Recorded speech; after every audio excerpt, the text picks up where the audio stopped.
Boa noite. Vamos fazer uma oração. Senhor, meu Deus e meu Pai, em nome de Jesus, eu te agradeço, Senhor, por mais essa oportunidade de poder falar da Tua Palavra, falar de Ti. Eu te peço, Senhor, que o Senhor fale aos nossos corações essa noite, que nos ensine um pouco mais, Senhor, para que possamos caminhar junto contigo, com menos dores, com mais entendimento, com mais sabedoria, e que as situações que passamos na vida, que nós possamos entender, Senhor, fazem parte do processo, fazem parte da caminhada, do aprendizado. Então, em nome de Jesus, eu te agradeço, Senhor. Amém e amém. Glória a Deus. Os irmãos podem se sentar.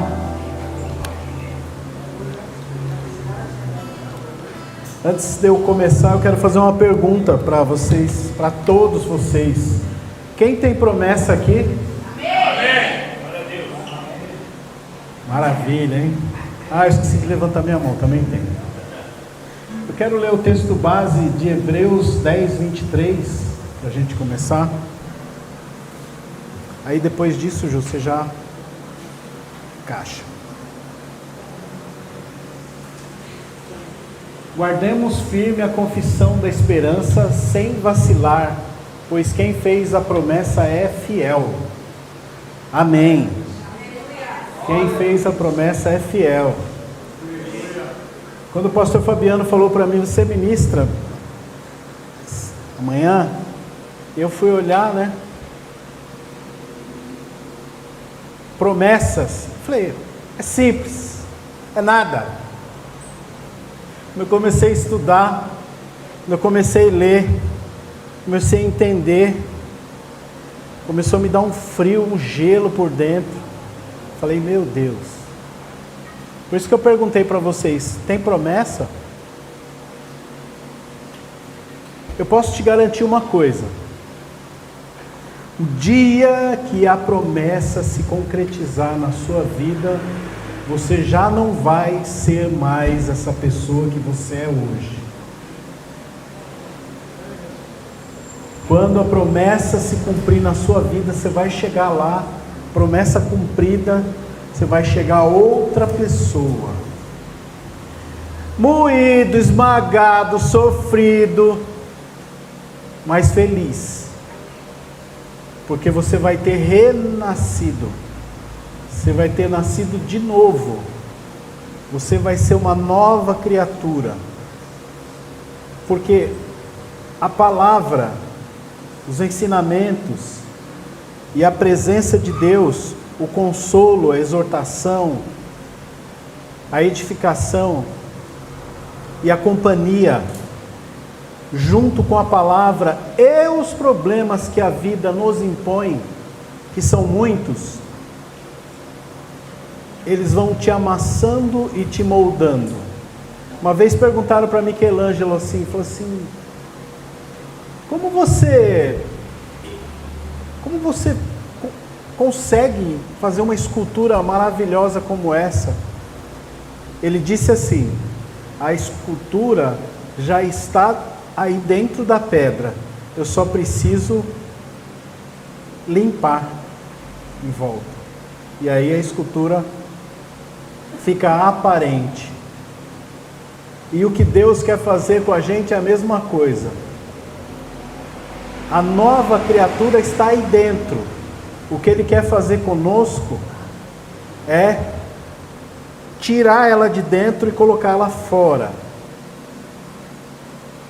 A nova criatura. Mas o que tem isso? O que tem a ver com promessa? A promessa, Deus te dá uma promessa e fala assim, chega uma profeta na igreja e fala assim para você, filho, eu te vejo assim, assado, viajando em vários países. Cadê a Mayla? Cantando para várias nações. E ela fica, amém, mas o que ela vai passar para chegar lá? o que eu vou passar para chegar onde Deus quer. Só que a gente precisa estar consciente disso, porque assim, me cansa, eu que sou humano, me cansa. As pessoas estão na igreja, acontece uma coisinha, a pessoa vai para a balada, enche a cara, ai, não aguento mais. Ei, para, de novo essa conversa. Você tem uma promessa, segue. Ah, mas a vida está difícil. Está difícil, e tem que estar difícil, senão você não é moldado. Já pensou uma moça que tudo dá certo para ela, ela vai, melhor emprego ela quer, arruma, melhor namorada, arruma, todo mundo acha ela é bonita, nunca tem problema. Já imaginou o lixão que essa pessoa vai virar? Arrogante, olha por cima, eu só, onde eu passo dá certo. E Deus às vezes Ele faz a gente passar por situações para falar assim, menos. E aí tem uma música que diz que Ele cresça, né? E eu diminua. Porque quando a gente, lá na frente, quando a gente olhar para o espelho, não é nós que nós devemos enxergar, mas é Cristo que nós devemos enxergar. Você vai chegar do outro lado trabalhado nas dores, assim como Ele. Uma pessoa diferente, de coração mais humilde, manso, mais tranquilo. E toda vez que aquela velha criatura quiser voltar, você vai sentir um corte, você vai falar, não posso. E quando eu comecei a estudar sobre promessas, eu comecei a ver alguns personagens da Bíblia. E assim, né, a pessoa tá, vou usar uma expressão chula, tá? A pessoa tá de boa na lagoa, no caso aí, Abraão, né? Abraão, sai do meio do teu povo, da tua parentela, e não fala nem o lugar para onde vai. Vou te transformar numa grande nação. Olha para as estrelas do céu.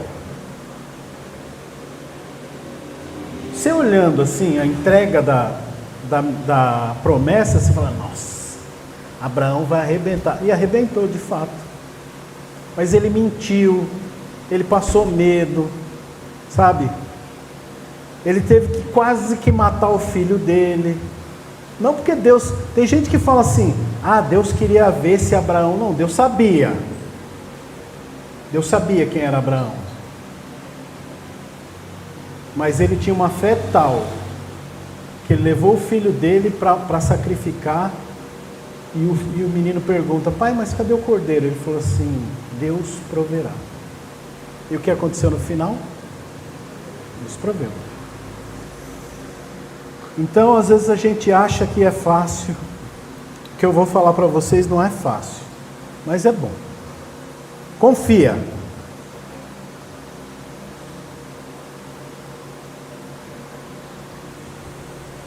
Pode passar aí, João.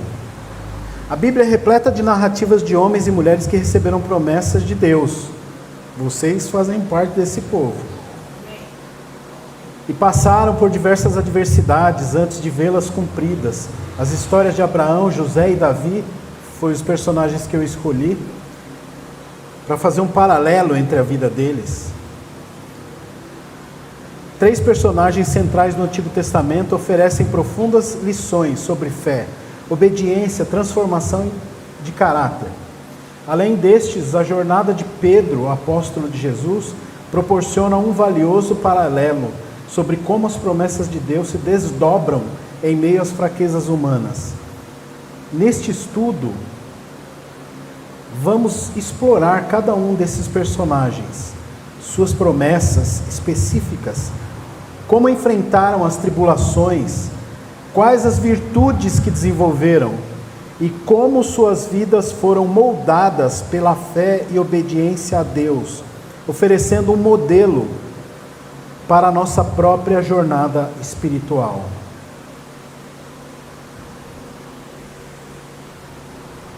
Agora nós vamos falar dos personagens e suas promessas. Vamos falar de Abraão. A promessa, Deus prometeu a Abraão que ele seria pai de uma grande nação, Gênesis 12:2, e que todas as nações da terra seriam abençoadas por meio dele, Gênesis 12:3. Essa promessa incluía uma terra para a sua descendência e uma linhagem real que culminaria no Messias. A transformação e fé inicialmente conhecido como Abraão, sua fé foi testada várias vezes, incluindo o chamado para sacrificar seu filho Isaque, Gênesis 22:2. Este evento em particular demonstra a profundidade da fé de Abraão, disposto a obedecer a Deus, mesmo quando parecia contradizer a promessa anterior de uma grande descendência, através de Isaque.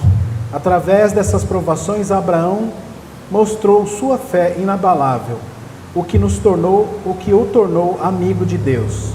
Está lá em Tiago 2:23.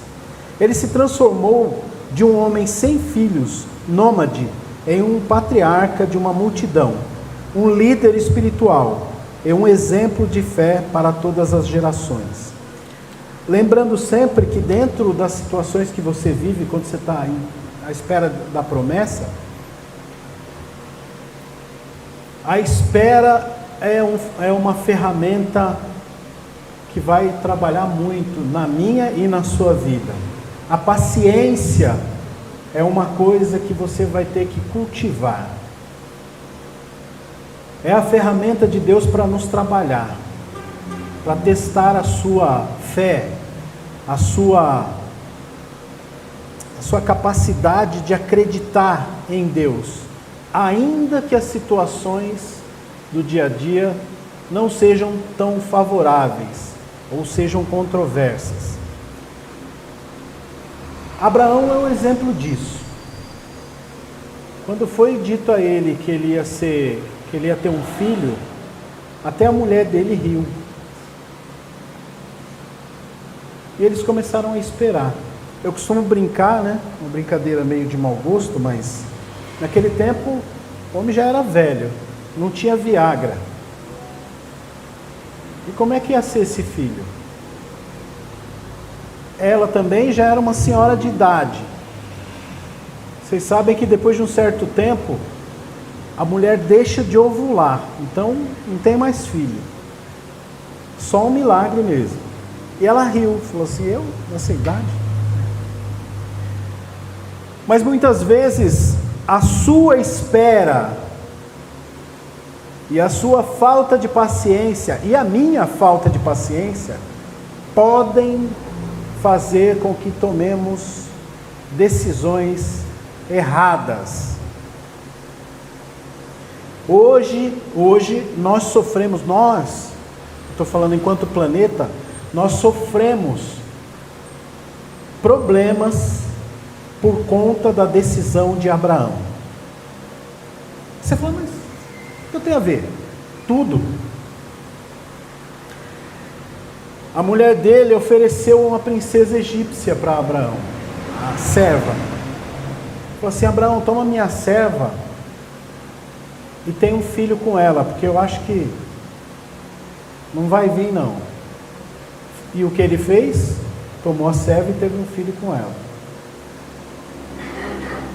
A serva tentou fugir por causa dos maus tratos, teve vários problemas. Depois a mulher de Abraão engravidou. Primeiro ela sofreu com a serva.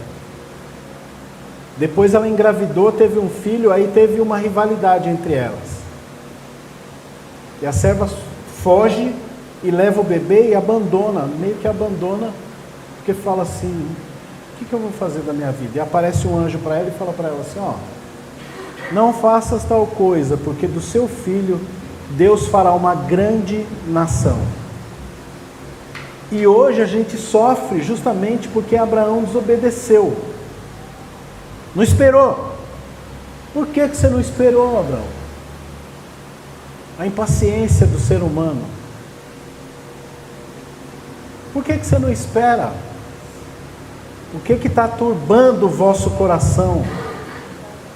Te deixando triste, amargurado, resmungando da vida. Falando, mas Senhor, vou dar um exemplo meu, para não usar o seu, porque eu não sei a vida de cada um. Esses dias eu falei, mas Senhor, essa promessa aí, eu tô velho. Ele falou assim, Abraão era mais velho que você, e aí? E eu tive que ficar quietinho, né?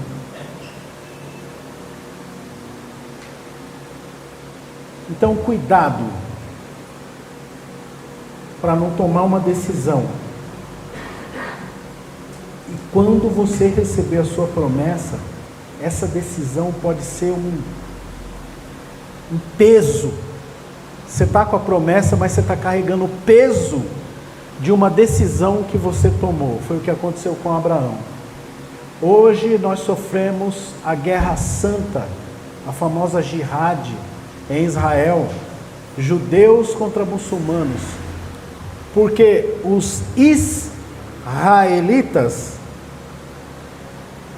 são os filhos da promessa, os judeus, e os ismaelitas são os filhos da desobediência. Mas Deus levantou nação dos dois. Por quê? Porque infelizmente Abraão não teve a ideia e não teve a sabedoria de entender o peso da promessa de Deus na vida dele. Sabe qual que é o peso? O peso está na semente. Da sua semente eu farei uma grande nação. Aí ele depositou a semente, em vez de esperar, depositou a semente na serva. E aí cresceu uma grande nação. Cresceu a nação da promessa. E hoje, nada contra o Islã, tá? Nem contra os muçulmanos, mas hoje muçulmanos brigam com os judeus. Eles querem a Terra Santa. No lugar onde está o templo, o antigo templo de Salomão, quem vê a foto de Jerusalém, vai ver uma cúpula dourada, chamada de Domo da Rocha. Ali está a Mesquita de Omar. Sabe o que era ali? Ali era o templo de Salomão. Os judeus querem voltar a sacrificar, principalmente aqueles que não creem em Cristo. Eles querem voltar a sacrificar.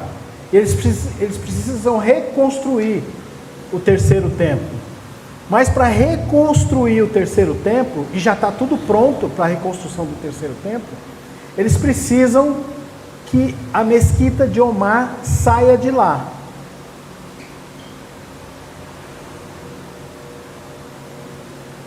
E por vontade própria dos muçulmanos não vai sair não. Então, por que eu estou falando tudo isso para vocês?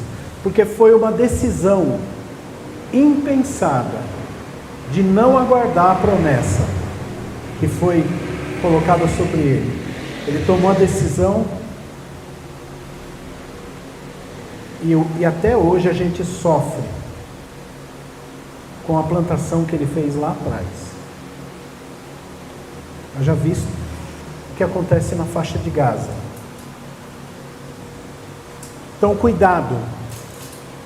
E eu falo isso para mim também, cuidado para não enfiar os pés pelas mãos, não esperar, não orar, não conversar com Deus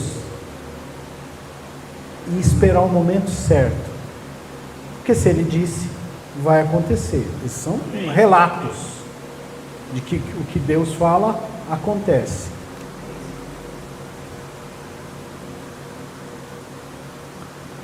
O comentário teológico de Karl Barth, que é um teólogo, se não me engano, alemão, descreve a fé de Abraão como uma fé em tensão com a incredulidade do mundo, destacando a sua capacidade de crer nas promessas, apesar das circunstâncias adversas.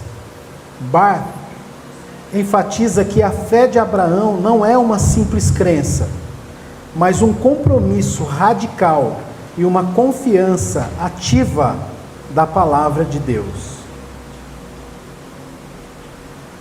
Agora nós vamos falar de José do Egito. A promessa. José recebeu sonhos proféticos de que ele governaria sobre seus irmãos e que sua família se curvaria diante dele. Gênesis 37, dos 5 ao 10. Esses sonhos, embora parecessem improváveis, dada a sua posição como filho mais novo e menosprezado, eram uma indicação do plano de Deus para a sua vida. Transformação e fé. Vendido como escravo, aprisionado injustamente, José manteve firme a sua fé. Gênesis 39 e 41. Ele resistiu às tentações da esposa de Potifar, demonstrando integridade moral, e interpretava sonhos por meio da sabedoria que Deus lhe dava, mesmo na prisão. Ele prosperou no Egito, eventualmente se tornando o segundo em comando de Faraó. Sua perseverança transformou-o em de um jovem pastor a um estadista sábio, utilizando sua posição para salvar muitas vidas durante a fome, incluindo sua própria família. O caso de José é um caso diferente. José se manteve íntegro. José, o dom que Deus o deu, foi o mesmo dom que jogou ele no buraco, que deixou os irmãos com raiva, que falaram assim: vamos vender ele, passar sangue na capa e falar para o pai que um bicho comeu ele. Mas ele sempre se manteve íntegro. Sabe o que é mais interessante de tudo? Em todo lugar que ele ia, está escrito na Bíblia que Deus era com ele. Ele sempre prosperou nos vários lugares por onde passou. Na casa de Potifar, mesmo na cadeia, esquecido depois que ele decifrou os sonhos do copeiro e do padeiro, foi esquecido por 2 anos, e o mesmo dom que levou ele para o buraco fez ele passar por situações. Você acha que em alguns momentos ele não duvidou? A fé, irmãos,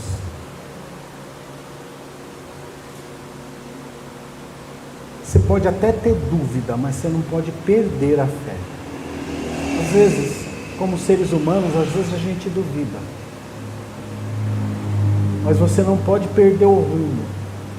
E tem que sempre lembrar: se Deus falou, Ele vai cumprir. Se Deus falou, Ele vai cumprir. Pode estar passando muito tempo, a situação pode estar ficando apertada, e eu vou te dizer o seguinte, por experiência própria: quando estiver bem apertadinho, sabe, que você já não sabe o que fazer, e eu acredito que tem pessoas aqui passando por isso. O momento chegou a tal situação que você está duvidando, você fala: mas agora eu não sei mais o que fazer, eu não sei para onde ir, não sei, se o Senhor não falar comigo, eu não sei o que fazer. Nesse momento, é um momento que está próximo da sua vida ser transformada, está próximo da cura chegar, está próximo da porta ser aberta. Mas é importante que você conserve dentro de você a confiança no que Deus te fala.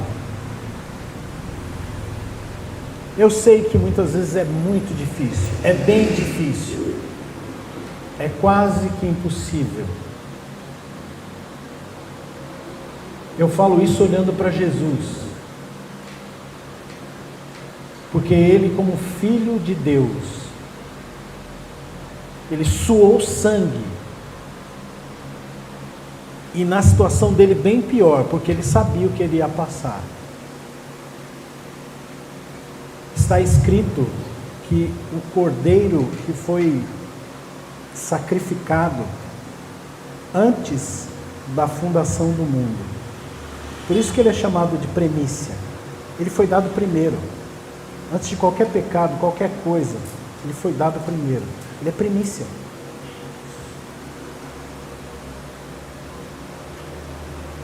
Então, quando não há mais o que dizer, como diz o hino lá, levanto as mãos e louvo ao Senhor. Tem um hino aí do tempo da Mayla que fala isso. É brincadeira, mas é sério. Você vai passar por situações como eu e minha mulher, quando recebeu a notícia do câncer. Irmãos, a gente estava dentro do carro, mas é como se, quando eu li e ela percebeu, ela falou, eu falei, tá. É como se a notícia dá um sentimento em nós, é como se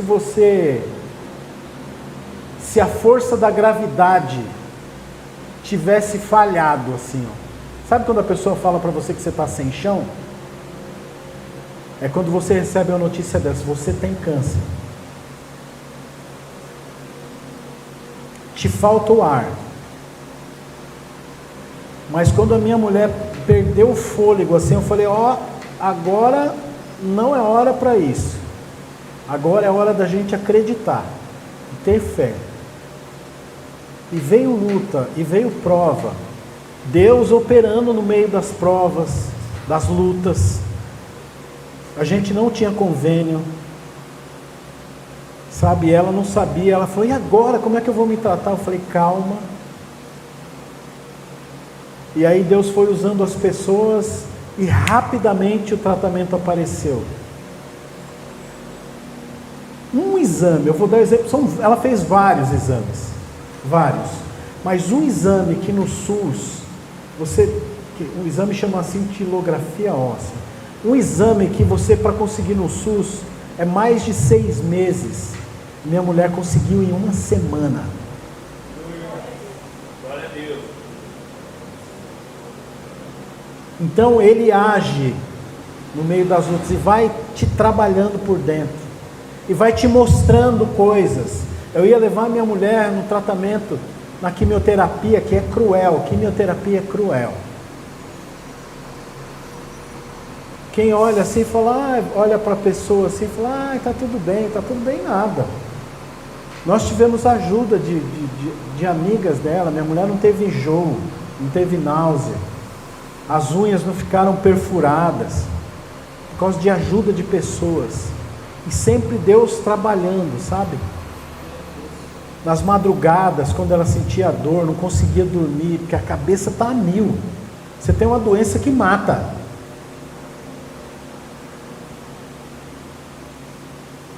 Mas com tudo isso, a gente lembrava que tinha a promessa de Deus. Então, se há uma promessa de Abraão, falando que ele vai ser pai de multidões através daquele filho, Abraão acreditava que mesmo sacrificando o filho a Deus, ele era capaz de ressuscitar o filho. Então, se a gente tinha promessa, e tem promessa, mesmo passando uma situação como essa, quimioterapia, radioterapia é mais cruel ainda. Você vai lá, são 15 sessões, você vai lá, o pessoal te trata muito bem, faz a quimio, você volta para casa, a primeira, a segunda, a terceira, a quarta, a 15ª, está tudo bem, não dá problema nenhum. Eu falei, você está se sentindo bem? Ela, não tem nada. Quando foi na última, o médico mandou chamar e falou, leva esses cremes aqui. Por que esse creme aí, doutor? Esse creme é para queimadura. Irmãos, pense numa pessoa, sabe o sol dessa semana aí ao meio-dia? Pense numa pessoa que ficou no sol de meio-dia, mais uns 2 dias, com o mesmo sol. Queimou tudo, embaixo assim, ficou em carne viva. Mas a gente conseguiu passar por isso, e hoje, tudo isso que a gente passou, de ir no hospital e ver mulheres casadas, que o marido, quando descobriu que tinha câncer, abandonou. Pessoas que entram apavoradas na quimioterapia, e minha mulher, que já estava passando por isso, foi usada para falar, não é assim também não. Tem uma pessoa de apoio lá, e Deus está usando pessoas para orientar. E na sua vida mesmo, no momento que você mais tiver assim, sem chão, eu digo para você por experiência própria e na crença que eu tenho em Deus, vão aparecer pessoas que são verdadeiros anjos, que vão agir na sua vida. Você fala assim, mas da onde apareceu essa pessoa? E ela vai agir na sua vida. Ela vai te estender a mão para te tirar do buraco. Assim como aconteceu com José do Egito. Estava lá preso. Vocês acham que ele preso na cadeia, ele fazia ideia do que ia acontecer com ele? Será que você aí sentado nessa cadeira, você tem ideia do que Deus vai fazer com você? Minha vida é essa mesmo. Síndrome de Gabriela, né? Eu nasci assim, eu sou sempre assim, Gabriela.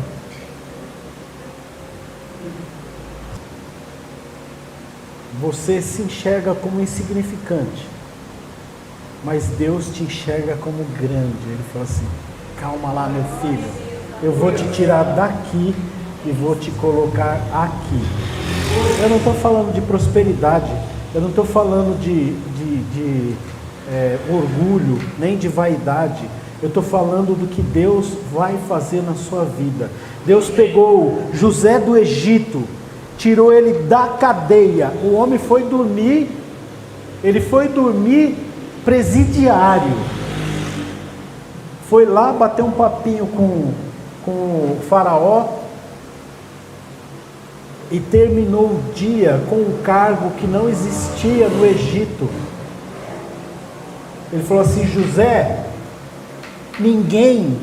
a única pessoa que está acima de você no Egito sou eu. Ninguém pode levantar o pé sem a sua autorização. José deve ter chorado muito nesse momento, principalmente se ele for como eu, chorão. Ele ia olhar para trás e lembrar de tudo, de todas as humilhações, de todas as acusações, de tudo que ele passou, e todas as situações que você está passando na sua vida, humilhações, tristezas, reprovações, vai contribuir para o cumprimento da promessa que Deus fez para você. Glória a Deus. Então não se incomode. Quando vierem as lutas, lembre-se de que elas fazem parte do processo para te levar onde Deus quer te levar. O caminho da promessa vai te transformar em outra pessoa.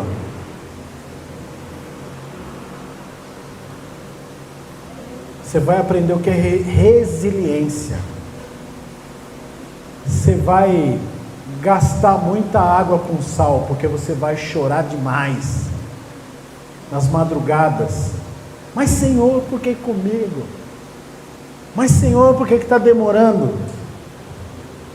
Mas Senhor, por que isso está acontecendo comigo?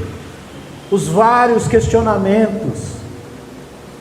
as várias circunstâncias que a vida vai te colocar, e você vai falar assim: nossa, mas está tudo dando errado. Irmãos, quando começa a dar tudo errado na sua vida, entenda, muitas portas vão fechar para você. Sabe por quê? Porque você tem que entrar por uma porta só, aquela que Deus escolheu. E se as outras não fecharem, você pode entrar na porta errada. Você consegue entender isso? Quando tudo começa a dar errado, né? Tem um hino, né, da época da pastora Débora, que diz assim: quando tudo diz que não, uma voz me encoraja a prosseguir. Aí ele fala assim: sei que não estou só. Será que quando você está passando essa situação, você lembra que você não está só? Você lembra que você não está só?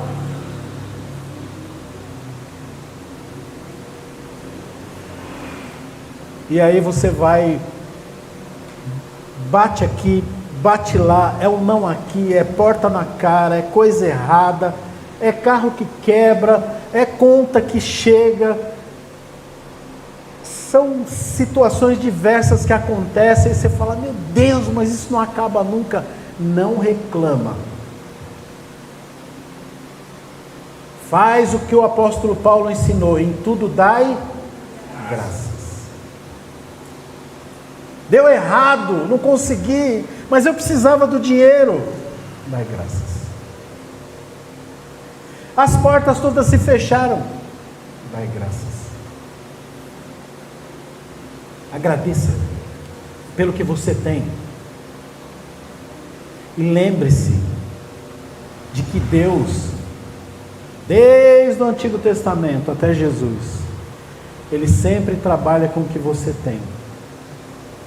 A viúva do azeite, Jesus com os pães e peixes. Mas é só um pouquinho, Senhor.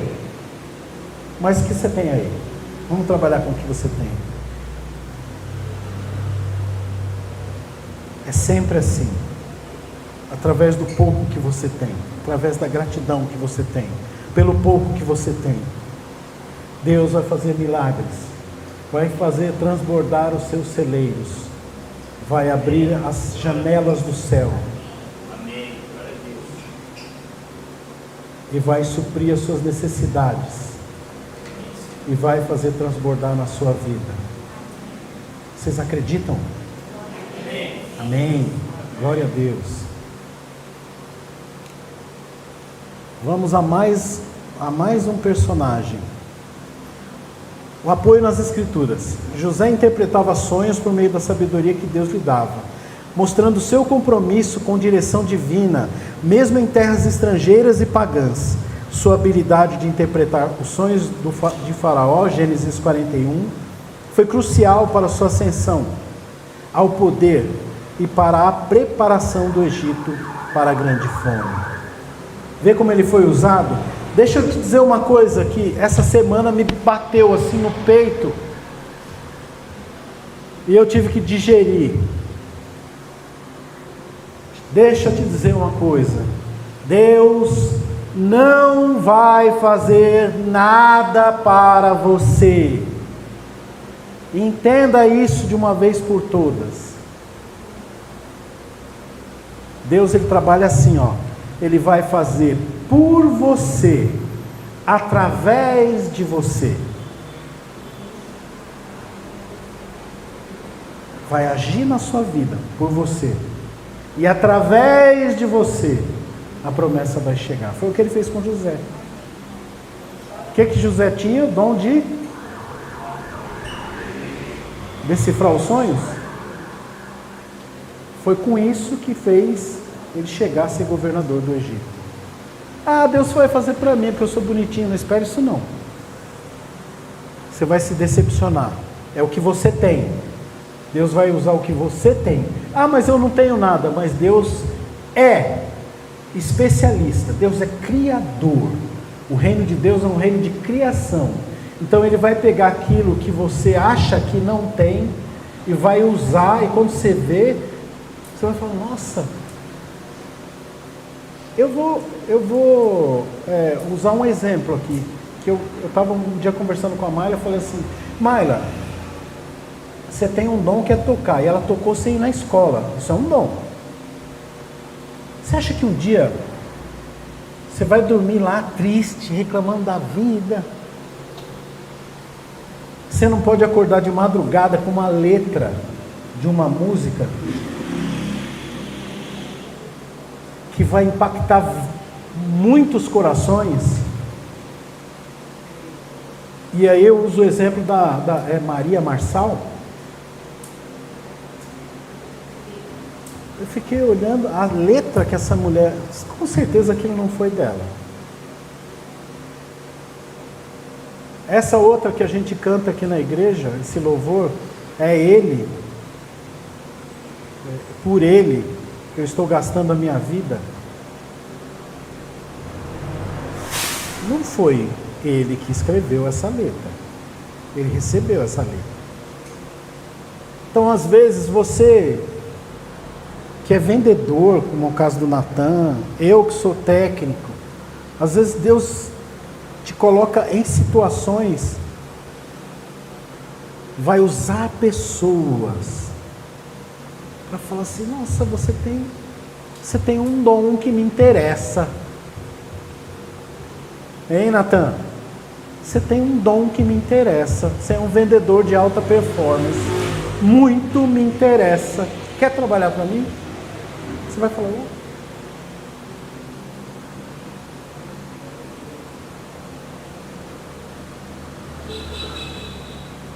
a pessoa vai olhar para a pastora Débora assim e falar, você é administradora. Eu gosto do jeito que você conduz as coisas. Eu gosto como você olha. Porque a administração mundana é ruim. A administração cristã, ela pensa em todos. É ou não é, pastor?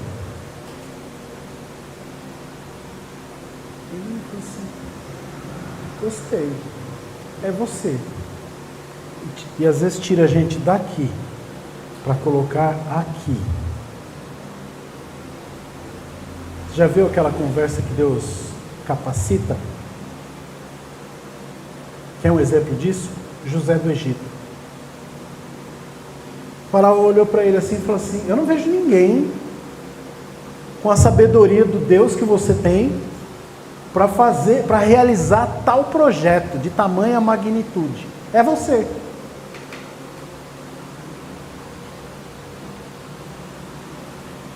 Deus essa noite está fazendo com que você enxergue em você dons que você tem e que muitas vezes você não valoriza. Valorize e agradeça, porque vai ser por você e através de você que você vai chegar lá. Tá claro ou tá complicado?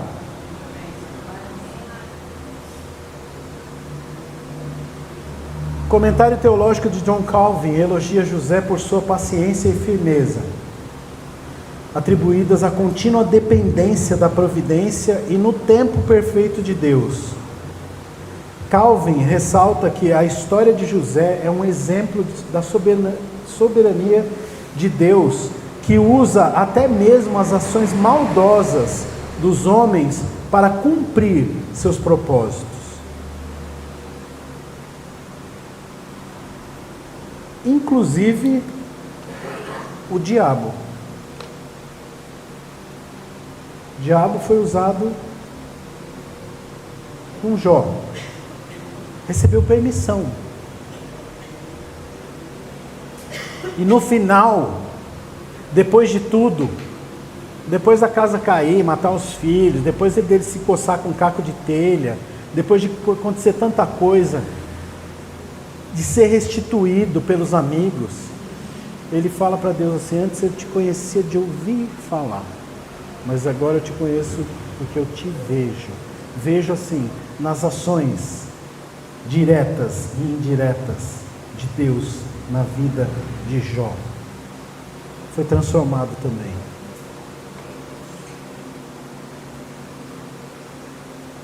Davi, promessa, escolhido por Deus para ser rei de Israel. Davi foi ungido por Samuel quando ainda jovem, 1 Samuel 16, 12 ao 13. Esta unção, no entanto, não significava que ele assumiria o trono imediatamente. Pelo contrário, iniciou um período de provações e preparação. Transformação e fé. Antes de se tornar rei, Davi enfrentou inúmeras dificuldades, incluindo a perseguição do rei Saul. 1 Samuel 18 e 31. 18 ao 31. Saul, consumido pelo ciúme, tentou matar Davi várias vezes.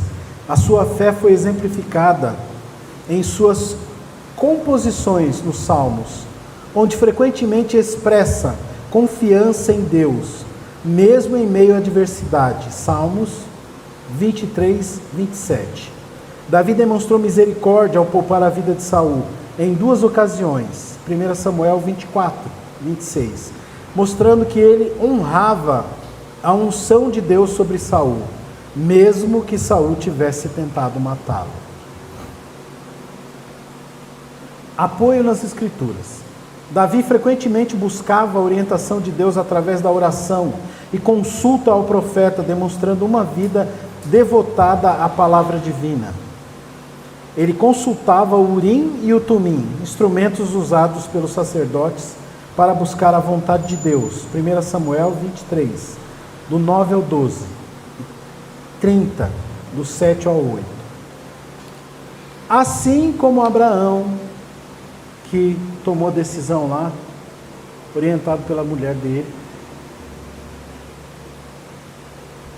Davi também tomou uma decisão que custou bem caro. Ele no palácio, o rei no palácio em tempo de guerra, ele devia estar no campo de batalha, não está lá. Sai na janela do palácio, eu estou só fazendo uma ilustração, tá? Sai na janela do palácio e vê a mulher. Ela devia estar nua. Viu, olhou assim, falou: eu sou rei. Falou assim: eu a quero. Pronto, sou rei.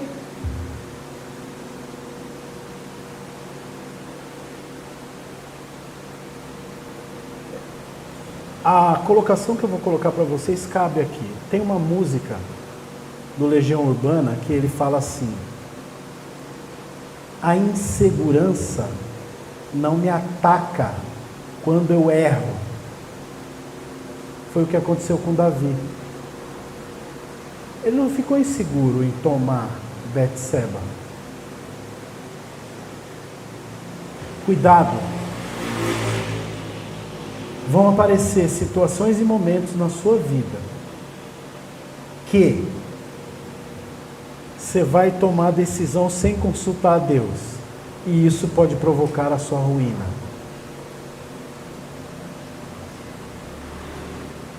Mas Deus vai continuar com a promessa na sua vida. Mas você vai colher sobre a situação que você promoveu. Então cuidado. Cuidado para não acontecer com Davi, para não acontecer com você o que aconteceu com Davi. Porque ter o profeta Natan balançando o dedinho na cara dele não foi nada bom.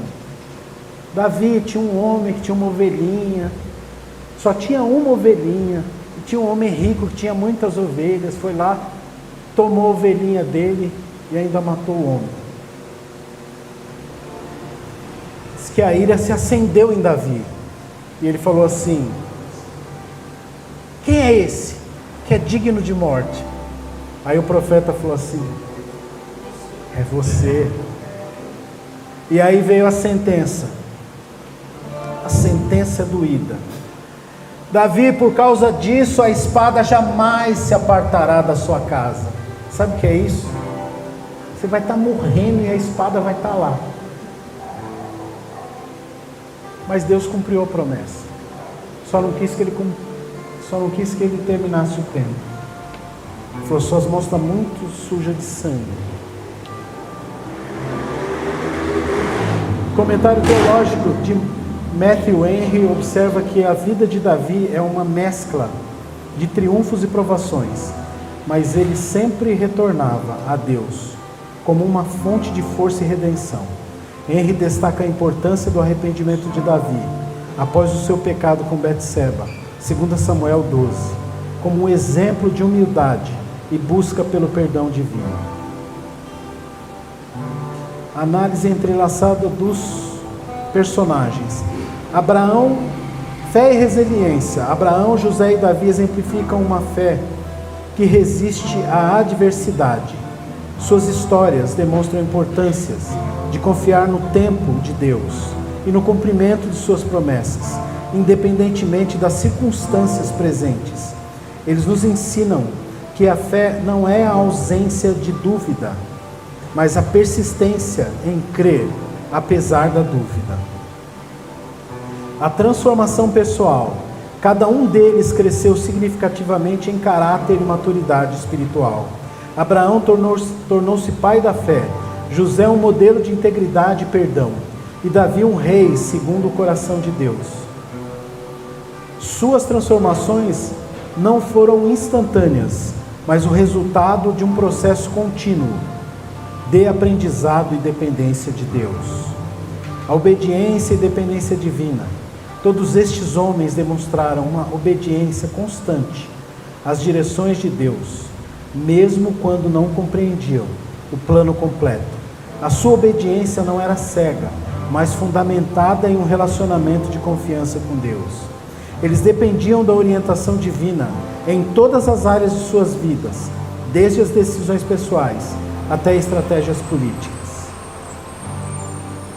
E por fim, paralelo com o apóstolo Pedro, a promessa e transformação, assim como os personagens do Antigo Testamento, Pedro recebeu a promessa de Jesus, incluindo ser uma pedra, Petros em grego, sobre a qual a igreja seria construída, Mateus 16:18.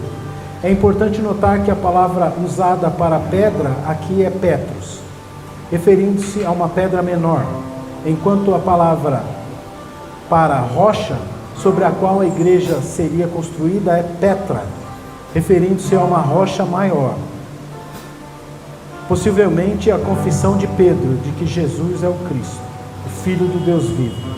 Sua vida mostra uma transformação de impulsividade e dúvida. Está em Marcos 14, de 66 ao 72. Quando negou Jesus 3 vezes para a liderança corajosa e fundamentada em Cristo, Atos 2, quando pregou com ousadia no dia de Pentecostes. Apoio nos ensinamentos de Jesus. Pedro se firmava nos ensinamentos de Jesus e foi diretamente encorajado por ele a alimentar e cuidar de suas ovelhas. João 21, do 15 ao 17. Este encorajamento veio após a ressurreição de Jesus, dando a Pedro a oportunidade de reafirmar seu amor por Cristo e receber uma comissão para liderar a igreja. O comentário teológico de F.F. Bruce aponta que a vida de Pedro é um testamento à paciência transformadora de Cristo e à eficácia do Espírito Santo em fortalecer e guiar. Bruce enfatiza que a transformação de Pedro não foi apenas um evento único, mas um processo contínuo de crescimento e aprendizado ao longo de sua vida. O cumprimento das promessas divinas na vida de Abraão, José, Davi e Pedro serve de inspiração para os crentes atuais. A capacidade de esperar pacientemente, enquanto mantém uma profunda confiança em Deus, é uma qualidade essencial para a caminhada cristã. Buscar continuamente a orientação de Deus, através da oração e das Escrituras, ajuda a fortalecer a fé e cultivar o caráter que reflete a natureza de Cristo. Podemos aplicar esses princípios em nossas próprias vidas, confiando que Deus cumprirá suas promessas em nosso tempo, mesmo enfrentando dificuldades e incertezas. Por fim, as vidas de Abraão, José, Davi e Pedro demonstram que as promessas de Deus frequentemente implicam num período de espera e provas. No entanto, é também durante essas provações que encontramos crescimento espiritual, formação de caráter e uma fé mais robusta, o encorajamento divino, a fidelidade às Escrituras e a persistente busca por Deus são guias seguros para prosperarmos na caminhada com Ele, independente das adversidades. Como esses personagens, somos convidados a confiar no tempo perfeito de Deus, permitir que Ele nos transforme e permanecemos livres na fé, firmes na fé, até ver o pleno cumprimento de suas promessas em nossas vidas. Que este estudo nos inspire a viver com fé, esperança e amor, vivendo que Deus é fiel para cumprir tudo o que Ele prometeu. Aleluia! Glória a Deus! Que hoje à noite você esteja saindo aqui com uma outra perspectiva. Você pode ter entrado com dúvidas, mas que eu espero e creio que Deus tenha fortalecido a sua fé, para que você possa esperar o tempo de Deus, para o cumprimento das suas promessas, e assim poder glorificar a Deus no final e no percurso, aprendendo todo dia. Amém? Vamos ficar de pé e agradecer a Deus. Quero chamar aqui o pastor Fabiano para fazer essa oração de finalização.